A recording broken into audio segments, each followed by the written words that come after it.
बागलाण तालुक्यातील वाठोडा ग्रामपंचायतीमधील हुपट्या हनुमान येथे दरवर्षी उन्हाळ्यात पिण्याच्या पाण्याची टंचाई भासते।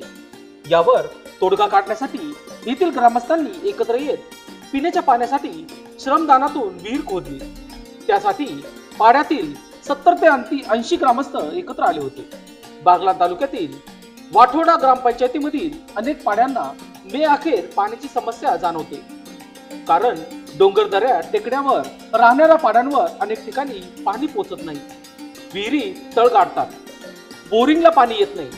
त्यामुळे या भागात राहणाऱ्या आदिवासी बांधवांना पिण्याच्या पाण्यासाठी पायपीट करावी लागते। हुपट्या हनुमान येथे 10 ते 12 कुटुंब राहत असून जवळपास 70 ते 80 बांधवांना सध्या पिण्याच्या पाण्याची समस्या जाणवत आहे। त्यासाठी त्यांना मोठी पायपीट करावी लागत होती। यावर उपाय म्हणून गाव